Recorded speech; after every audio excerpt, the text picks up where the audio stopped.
First of all, apologies if this looks a little bit weird. I'm doing this on my laptop, and for some reason the colours are really funny.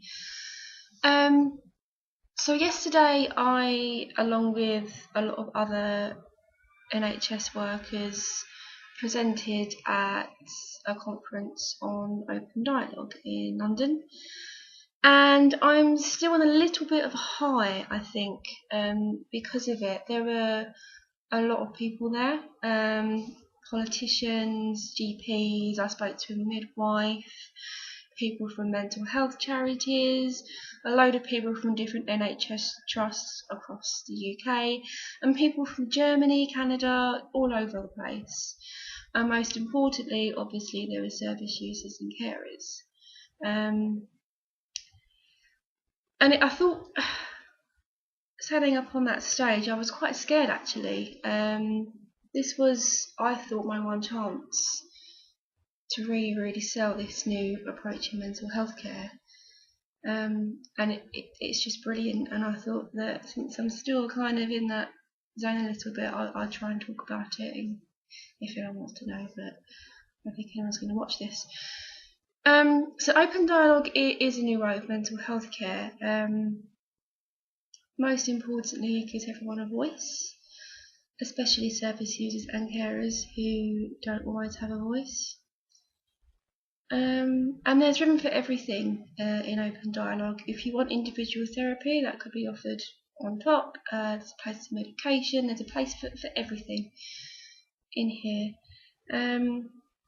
So one of the main things, really, there's a few main things, is within 24 hours in Finland, where this approach was first used, within 24 hours a person gets his first network meeting if there's a crisis.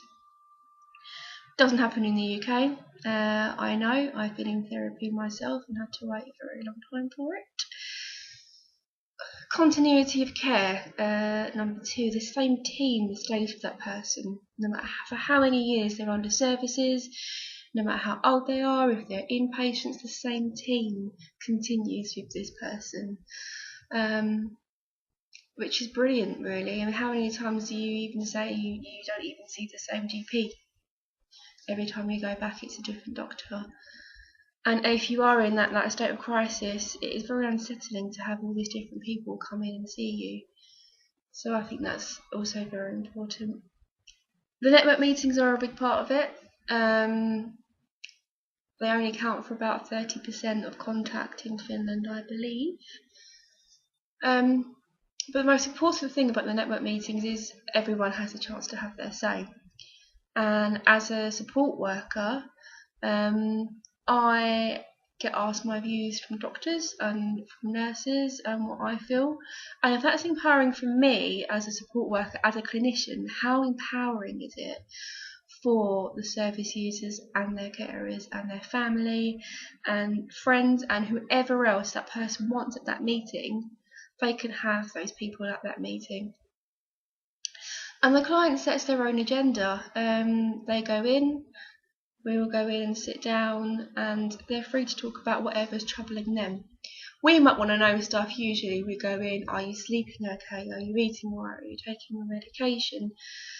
The same questions that these poor people have to say over and over and over again. And this time they get to tell their story. And it's very interesting to know that what they think is important might not be, number one, what we think is important, and secondly, what we think that they think is important, if that makes any sense. So everyone gets their say, and we make sure that all the voices are heard in the room, and that can include people that aren't there, either because they're family members or friends that couldn't be there, or even the voices in people's heads. That's not just for people with psychosis, but our inner voices. I've got inner voices as a daughter, as a sister, as an aunt, as a girlfriend, as a friend. And whenever clients say things, certain things resonate with me because of me being a daughter or a sister or whoever. And also as someone that has had mental health problems myself. and that inner voice comes out quite a lot. And it's okay to share if it's relevant for the client, and if it will help them, then it's okay to share, which is something which is completely different to the way that I was taught and the way that I was told when I first come into support work. So everyone gets their say, and decisions I come to as a network, as a group, it's collective, which I think is very important as well. And even though a lot of emotion and a lot of quite, not horrible, but it is very highly emotive, and people do get quite upset and they do get quite emotional, but they want a second, third, fourth, fifth meeting. So there must be something about this that even though you might look at a network meeting and go, oh, but that person's crying, obviously stop this now, they want to keep going. So there's obviously something about it which is helpful for everybody, really. So the conference is gone, unfortunately, but there is going to be a peer open dialogue bulletin.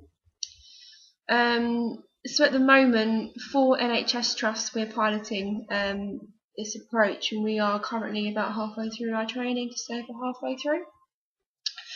And after that, the trial starts. So we're going to be operating on a purely open dialogue basis, I hope. And then the results of our patients in terms of medication usage, going back to work, relapse rates, hospitalisation rates, that's all going to be compared to people who are getting treatment as usual. So if you'd like to know more, and I really encourage you to do this, have a look at Open Dialogue, at what some of the Finnish teams are doing that have been doing it for 20 years. The Parachute Project in New York as well, they're doing some interesting things over there, I think. If not, look on the NELFT website, NELFT, that stands for the North East London Foundation Trust. They are the ones, the NHS Trust that I work for, and they're the ones that are giving this qualification, and they're sort of at the forefront of this training, and look for some open dialogue things on there. Or if you go to podbulletin.com, there's going to be a bulletin that's going to be out every 3 to 4 months. That's going to give updates on the training and other events as well. There is going to be a 3-year training starting as well pretty soon. I think Open Dialogue UK, if you just type that into Google, that should bring that website up. So I finished waffling now, and I'm just really excited actually. There was this huge buzz in the room yesterday, and if anyone wants to know more about Open Dialogue or just any support around any mental health issues, either yourself or your family or your loved ones, then please get in touch. So thank you very much.